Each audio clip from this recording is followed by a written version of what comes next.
네, 오늘 말씀은 창세기 2장 1절로 3절입니다. 한 3개절 정도 되니까요.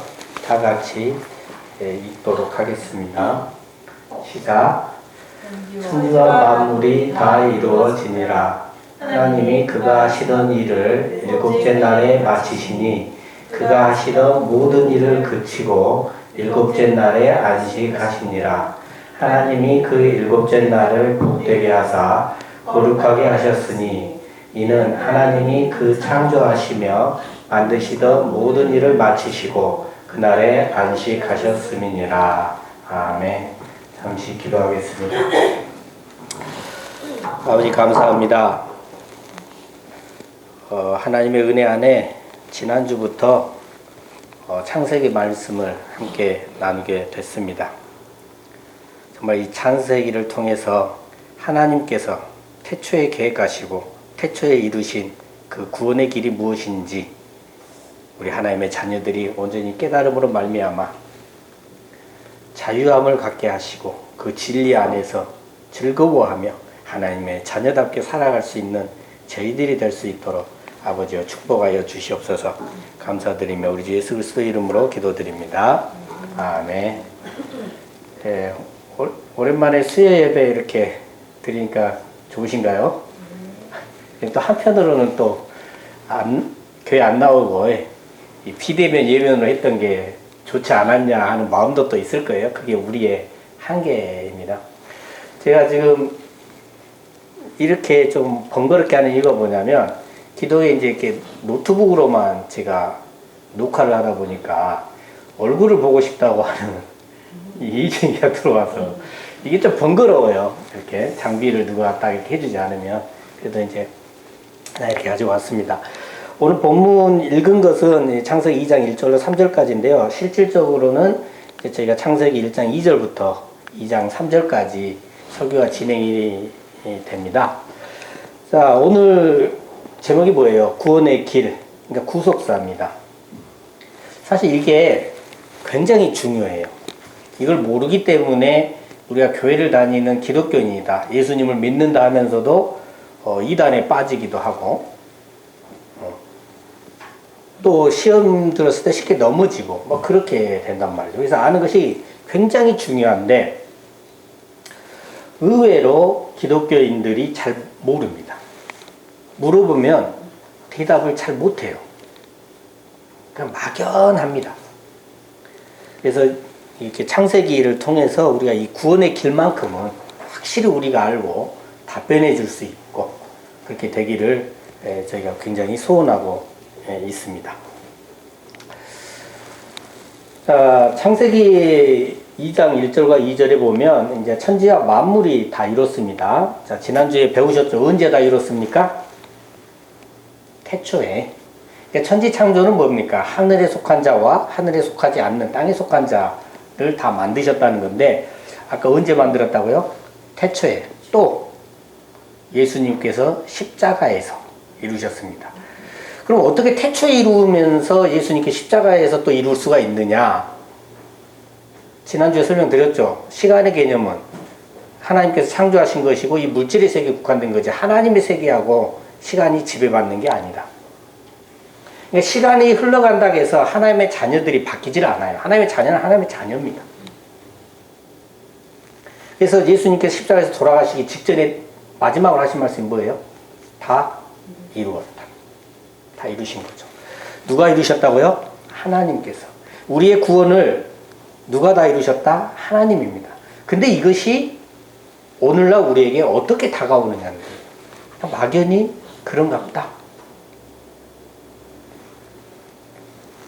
우리에게는 이 구원이라는 것이 현재고 현실입니다. 바로 이 구원이 우리에게 이루어지는 그 과정에 대해서 그래서 설명을 쭉 이제 해주고 계시는 거죠. 그래서 창세기가 어떻게 됐다고 그랬어요? 창세기 1장 1절에서는 태초에 하나님께서 천지, 구원받는 하나님의 자녀와 구원받지 못하는 자를 만드셨다. 이렇게 말씀을 해주고 나서 창세기 1장 2절부터 2장 3절까지 그 과정을 간략히 설명을 해준다고 그랬죠. 어떻게 만드셨다라는 것을. 그리고 창세기 2장 4절부터는 이제 조금 더 과정을 상세히 설명을 해주고 있습니다. 자, 그러면 우리는 이 구원의 과정을 어디에서 발견해야 됩니까? 성경입니까? 그것도 맞죠. 그것도 맞죠. 그런데 바로 나 자신에게서 발견해야 됩니다. 현재의 내 삶에서 내 안에서 발견을 해야 되죠. 그래서 예수님께서 이 구원의 길을 잘 설명해 주시면서 가르쳐 주신 게 있어요. 혹시 뭔지 아세요? 주기도문입니다. 주기도문은 뭡니까? 우리가 해야 할 기도를 주 대신 예수님께서 가르쳐 주신 기도입니다. 자, 지난주 설교 때 하나님의 최대의 관심사가 뭐라고 그랬습니까? 천지 창조입니다. 그러니까 우리 구원의 길이 하나님의 최대의 관심사입니다. 바로 그것이 이루어지기를 기도하라고 예수님께서 가르쳐 주신 것이 바로 뭐다? 주기도문이라는 거예요. 그러니까 우리의 구원이 하나님의 뜻이고 예수님의 뜻이고 또 우리의 바람이 되어야 한다는 것을 말해주고 계시는 거죠. 자, 그래서 주기도문을 창세기하고 연계해서 하나님께서 우리를 어떻게 구원하시는가를 살펴보겠습니다. 자, 주기도문은 7단락으로 구성이 되어 있고요. 그것을 통해서 천지창조 7일을 조명을 합니다. 그래서 이걸 오늘 다 설명을 할 수는 없어요. 그래서 매주 이렇게 좀 내용이 이어지는 것들은 2단락, 좀 내용이 좀 떨어져 나가는 것은 1단락 정도 해가지고 설교를 해 나가도록 하겠습니다. 자, 우리가 기도해야 될 것이 7가지입니다. 보시면 먼저 첫 번째로는 하나님 아버지의 이름이 거룩히 여김을 받기를 기도를 해야 되고, 두 번째는 하나님의 나라가 임하기를 기도를 해야 되고, 세 번째로는 하나님의 뜻이 하늘에서 이루어진 것 같이 땅에서도 이루어지길 기도를 해야 됩니다. 네 번째는 우리에게 일용할 양식을 주시길 기도하고, 다섯 번째로는 우리가 우리에게 우리에게 잘못한 자를 용서한 것 같이 우리의 잘못을 용서해 달라고 기도를 해야 되고, 여섯 번째로는 우리를 시험에 들지 않게 해달라고 기도를 하고, 마지막 7번째로는 다만 악에서 구해 달라고 기도를 해야 되는 겁니다. 근데 보시면 이 날이 언제 창조됐다 했어요? 넷째 날이에요. 징조와 계절과 날과 해를 이루라. 그러니까 오늘날 우리가 생각하고 있는 시간이라는 개념, 하루라는 개념이 넷째 날 창조됐는데, 그 전에 첫째 날, 둘째 날, 셋째 날이라는 용어를 쓰고 있단 말이에요. 그러면 첫째 날부터 7째 날까지 나오는 이 날이 과연 우리가 생각하는 그 날일까라는 겁니다. 우리가 생각하는 그 하루일까?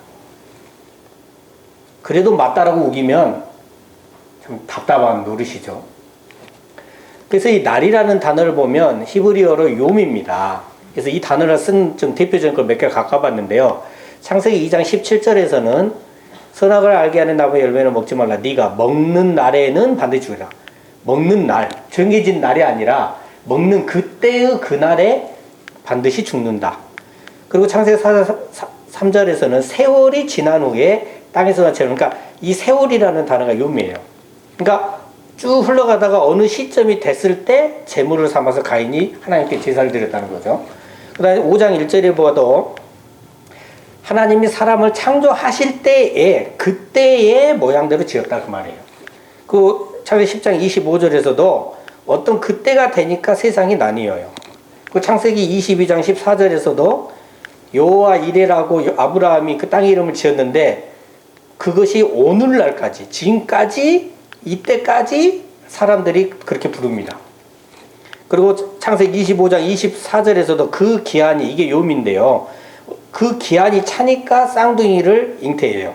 그 창세기 26장 1절에서도 아브라함 때, 그 때가 되니까 1600년이 듭니다. 이게 욤이란 단어예요. 그러니까 날을보다는 우리가 생각할 때 때라는 걸로 생각을 하면 좀 편해요. 그러니까 하나님께서 첫째 창조 때, 둘째 창조 때 이렇게 생각하면 편하다는 거죠. 또 하나 보면 땅이라고 하는 것은 원래 이 셋째 날 창조가 됩니다. 물을 하늘 아래 물을 한데 모아서 바다라고 부르고 드러난 무술 땅이라고 한단 말이죠.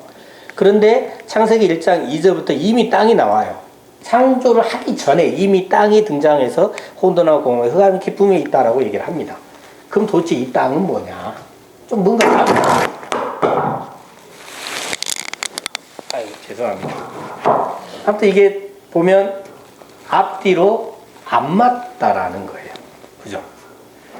그래서 마태복음 13장에 보면 씨 뿌리는 비유가 나와요. 거기 보면 예수님께서 비유를 드시는데 씨를 길가 돌봐 가시떨기 좋은 땅에다 뿌립니다. 그리고 한참 뒤에 이거를 다시 설명을 해주시는데 이게 뭐냐? 천국 말씀을 마음에 뿌렸다라고 얘기를 하십니다. 그러니까 씨는 말씀이고 천국 말씀이고 세상 말씀이 아닌 복음이라는 얘기죠. 천국 말씀이고 땅은 뭐다? 마음이다.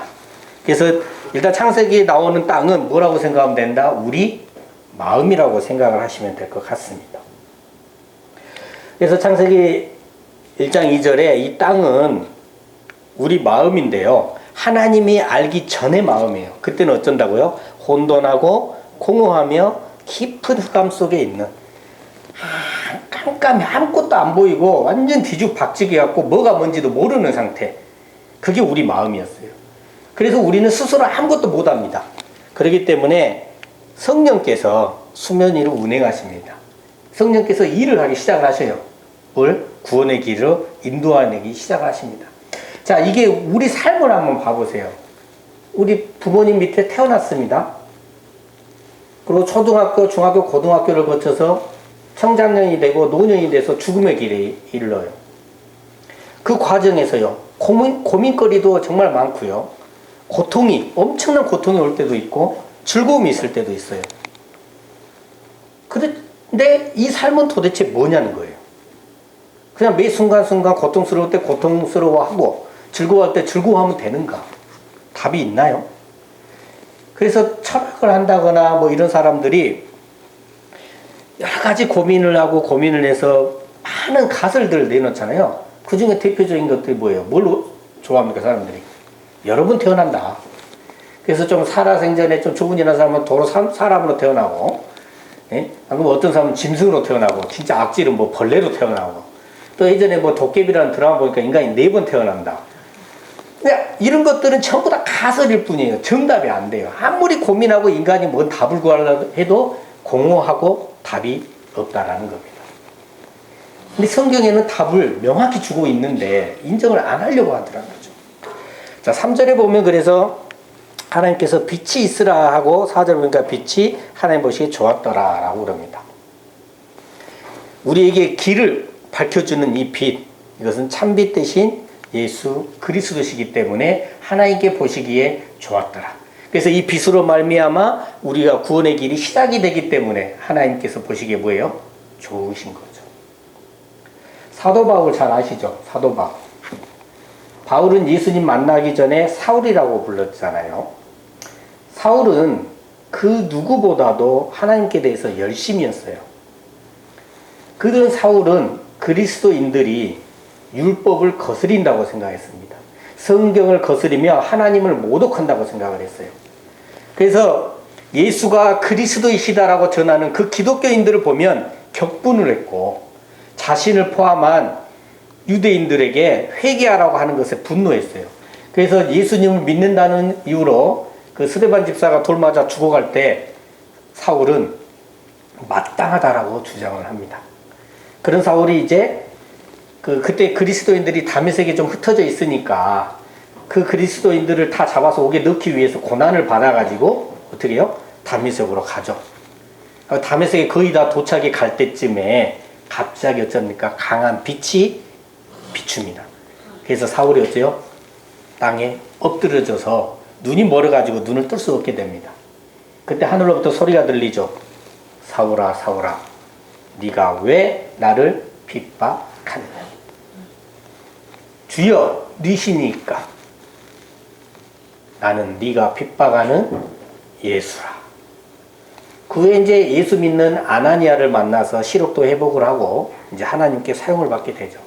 그러니까 사울도 참빛 대신 예수님을 만나서 복음을 전하는 사도 바울이 됐다는 거예요. 그러니까 예수 그리스도라는 참빛의 비침이 있어야만이 변화를 받고 희망이 있다라는 겁니다. 제가요 어렸을 때부터 이렇게 교회를 쭉 다녔잖아요. 그럼에도 불구하고 나 때문에 나를 구원하기 위해서 예수님께서 십자가에서 죽으셨다라는 그 복음이 들려온 것이 어디였냐면 군대에 있을 때였어요. 그리고 제대한 후에 하나님의 말씀이 들려오기 시작하는데요. 제 마음에 기쁨이 있어야 되잖아요. 기쁨이 없어요. 갈등만 잔뜩 생겨요. 아니, 세상 문화 즐겁고 노는 것도 재밌고 세상 거 갖고 싶은데, 세상에서 성공하고 싶은데 세상에서 그 문화 즐기고 노는 거 하면 안 될 것 같고, 이 세상 거 그립고 하고 싶은데 엄청난 갈등이 오더라니까요. 4절에 보면 하나님이 빛과 어둠을 나누시죠. 참빛 대신 예수님이 내 마음에 있게 되면 참빛 대신 예수님을 받아들이는 마음과 예수님을 배척하며 세상 어두움에 사로잡혀 있는 마음으로 나눠집니다. 근데 착각을 하시면 안 돼요. 우리는 스스로 빛 대신 예수님을 받아들일 수가 없어요. 왜요? 우리 상태가 어쩐다고요? 혼돈하고 공허하며 깊은 흑암 속에 어둠밖에 없어요. 우리는 못 받아들입니다. 그래서 하나님께서 강권적으로 역사하셔서 그렇게 하나님께서 스스로 자신의 이름이 우리에게 거룩히 여김을 받으시게 만드시는 거예요.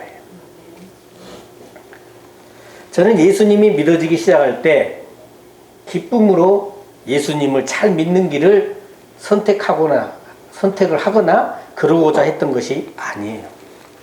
세상의 즐거움, 세상 것이 좋아서 망설여졌었어요.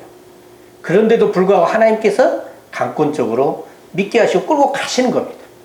나는 스스로 예수님을 믿지도 못하고 스스로 예수님의 길을 따라가지도 못합니다. 왠지 아십니까? 나눴잖아요. 나눴어요. 찢어지면 아픕니다. 나눠지게 되면 힘들게 돼 있어요. 그냥 강권적으로 빛을 비춰주신 그런 하나님께 여러분 감사하시기 바랍니다. 자, 두 번째 구속사 두 번째 단계입니다.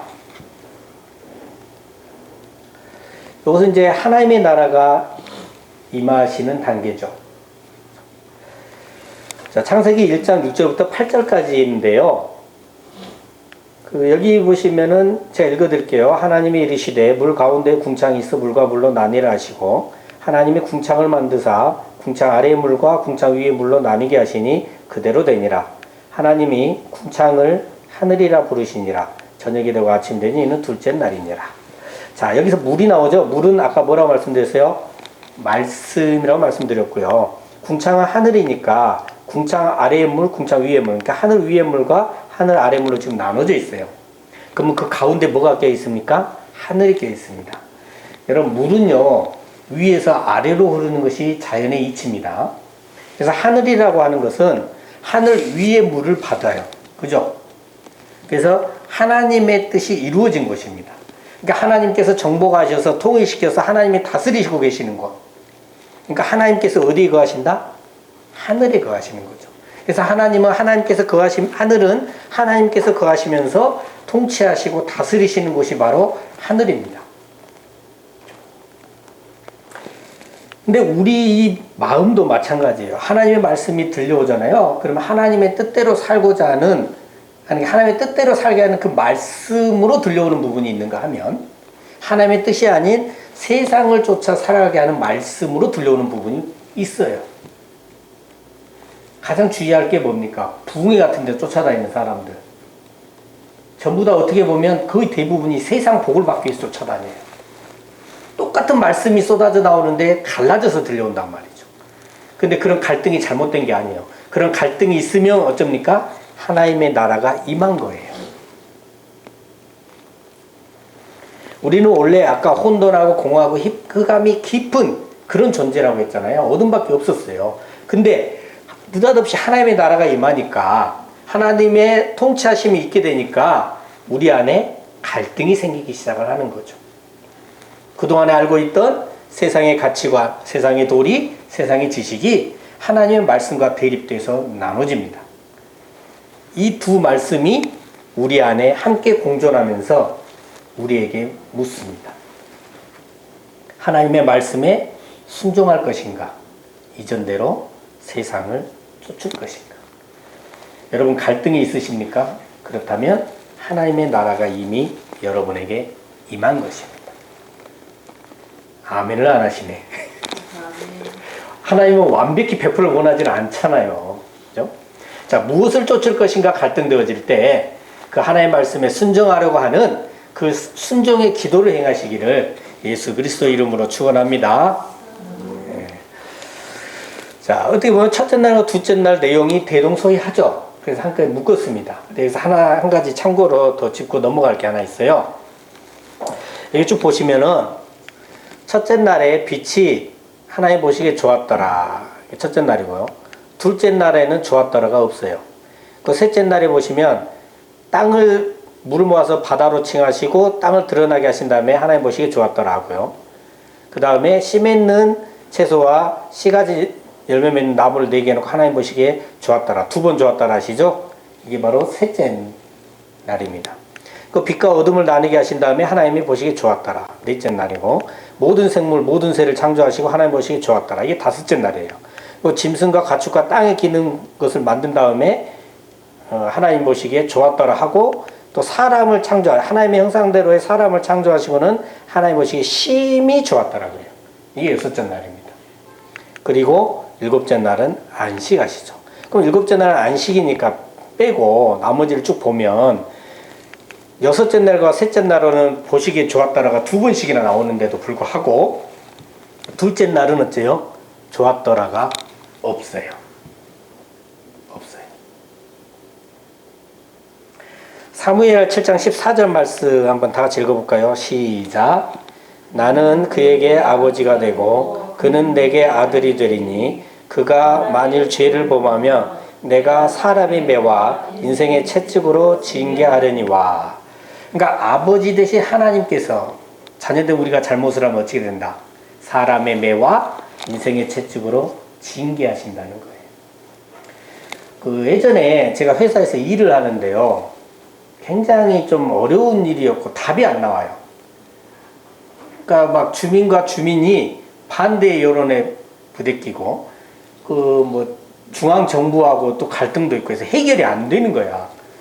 막 해결을 해내라는데 잠도 안 하고 압박되고 굉장히 힘들었는데 어찌어찌 하다 보니까 이 일이 잘 풀려서 해결이 딱 됐어요. 그날 얼마나 즐겁고 기뻤는지 몰라요. 모처럼 이제 야근을 쭉 해왔었는데 일찍 퇴근해갖고 맛있는 것도 사갖고 집으로 갔습니다. 갔는데 우리 아이 한 명이 굉장히 큰 잘못을 저질렀더라고요. 이 프라이버시가 있으니까 뭔 내용인지는 구체적으로 얘기 안 하겠습니다. 근데 이제 당연히 저는 야단을 치고 손바닥과 발바닥을 매로 때렸습니다. 분명히 제가 집에 오기 전까지는요, 세상 즐거웠어요. 엄청 기뻤습니다. 그런데 아파하면서 울고 있는 이 아이를 볼 때 제가 그 전에 기뻐했던 마음은요 싹 사라져 버리고요 얼마나 마음이 아프고 마음이 쓰라렸는지 모릅니다. 여러분 우리는요 온전히 순종하지 못해요. 때때로 하늘 아래의 말을 듣고요 세상을 쫓고 그로 인해서 징계를 받을 수밖에 없어요. 이것을 하나님이 너무나도 잘 알고 계십니다. 기뻐하실 수가 없어요. 정상적인 부모라면 어느 누가 자녀를 징계하면서 좋아하겠습니까? 여러분은 하나님의 자녀입니다. 부디 하나님을 믿고 강권적으로 역사하시는 하나님의 구원의 길에 온전히 맡기시는 저와 여러분 되시길 예수 그리스도 이름으로 축원합니다. 네, 기도하겠습니다. 하나님, 창세기를 통해 구원의 길, 구속사에 대해 살펴보고 있습니다. 이를 통해서 우리 삶의 의미와 삶의 여정을 이해할 수 있도록 해주시고 그로 말미암아 하나님의 구원의 길에 온전히 맡기고 오직 하나님의 영광을 위해 살아가는 것만이 헛되지 아니함을 깨닫게 하시고 또 그렇게 살 수 있도록 하여 주시옵소서. 감사드리며 우리 주 예수 그리스도 이름으로 기도드립니다. 아멘.